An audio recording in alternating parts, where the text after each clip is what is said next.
Baik, apa kabar anak-anak semuanya? Baik, Bu. Tolong dirapikan dulu tempat duduknya dan sampah di bawah tolong diambil. Iya, Bu. Sebelum memulai pelajaran, baiknya kita berdoa dulu yang dipimpin oleh ketua kelas. Siapa ketua kelas di sini? Berdua siap. Hormat. Tetap berdoa. Bismillahirrahmanirrahim. Berdoa selesai. Baik, siapa saja yang tidak hadir hari ini? Yosefina Haifah, Bu. Ibu cek dulu ya absennya. Iya, Bu. Muhammad Miradi, Lydia Juliawati, Hadir, Bu. Ziaratul Farihah, Nikmatul Naima, Urmila, Rafiki, Mila, Hadir, Bu. Sylvia, Hadir, Bu. Feby. Oke. Berarti 4 orang ya yang nggak hadir. Iya, Bu. Baik, kita masuk kepada materi yaitu strategi bangsa Indonesia dalam menghadapi tirani Jepang melalui organisasi putra. Baik, sebelum kita memasuki materi, apakah Anda masih ingat materi kita minggu lalu? Kepada Mila dipersilahkan. Kolonialisme dan imperialisme, Bu. Ya, betul ya. Kita lanjut. Ibu akan menyampaikan tujuan pembelajaran kita yaitu mengetahui sejarah munculnya organisasi putra. Yang kedua yaitu mengetahui tujuan berdirinya organisasi putra. Yang ketiga menganalisis alasan kemunduran organisasi putra. Dan yang terakhir yaitu peran organisasi putra dalam perjuangan kemerdekaan Indonesia. Ada yang ingin ditanyakan? Kita lanjut. Di sini siapa yang bisa menganalisis foto di depan? Kepada Nikmatun tolong maju ke depan.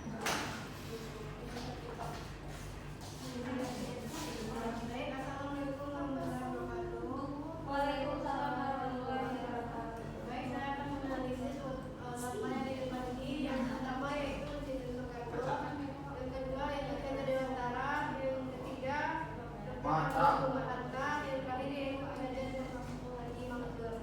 Adapun Soekarno itu promotor sekaligus Presiden Republik Indonesia. Terus Tenda Dewantara yaitu Bapak Pendidikan Nasional atau pendiri Taman Siswa yang menetapkan fondasi pendidikan Indonesia. Yang ketiga yaitu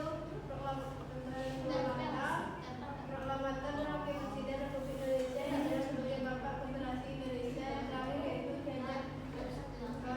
Kiai Haji Mansur yaitu tokoh ulama dan Indonesia yang adalah menarik simpati golongan agamawan dalam perjuangan. Ini saya Benar sekali ya. Kita beri aplaus dulu kepada Nikmatulnya. Baik, kita lanjut. Sejarah lahirnya organisasi putra. Di sini Ibu ingin bertanya dulu, apa yang mendasari dibentuknya organisasi putra? Ada yang tahu? Apa, Bu? Ya, apa yang mendasari dibentuknya organisasi putra?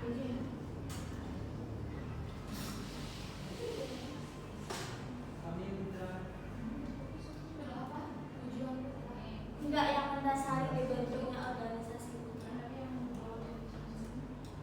Ada yang tahu? Kepada apa, Ferdo? Karena dijajah oleh Jepang, Bu.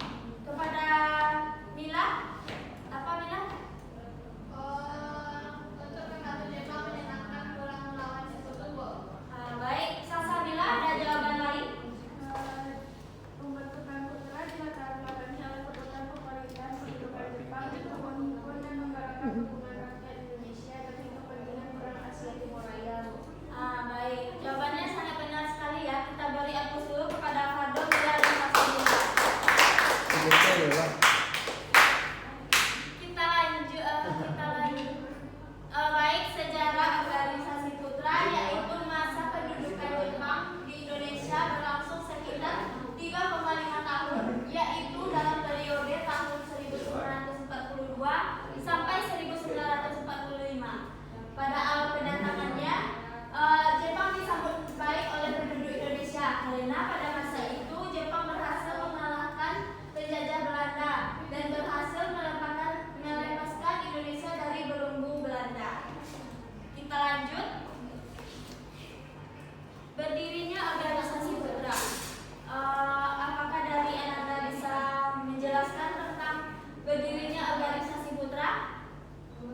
Isra dalam memperjuangkan kemerdekaan. Yang pertama, program untuk menyebarkan pemahaman nasionalisme dan kesadaran kebangsaan yaitu akses ke massa.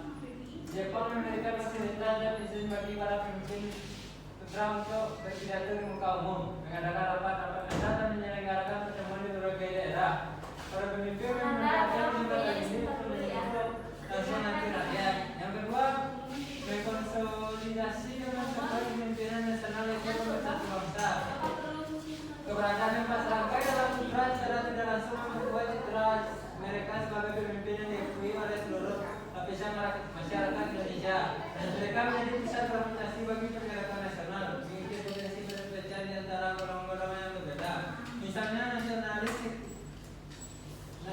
sekuler, Islam dan pendidikan. Sekian, terima kasih. Baik, terima kasih kepada Rafiki. Kita lanjut yang ketiga yaitu mempersiapkan mental dan organisasi rakyat untuk kemerdekaan yaitu pendidikan politik yang terselubung. Meskipun fokus resmi Putera adalah mendukung Jepang, aktivitas di dalamnya secara tidak langsung menjadi ajang pendidikan politik bagi rakyat.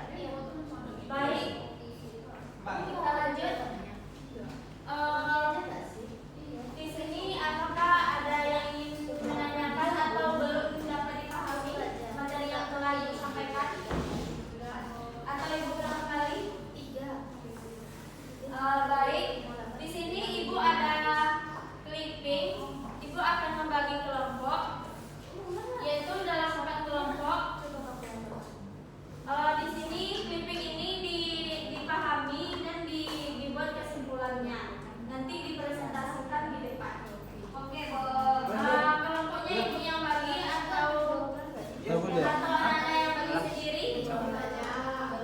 Baik, kelompok pertama yaitu Nikmatul Naila, Ziaratul Fariha, dan Zia.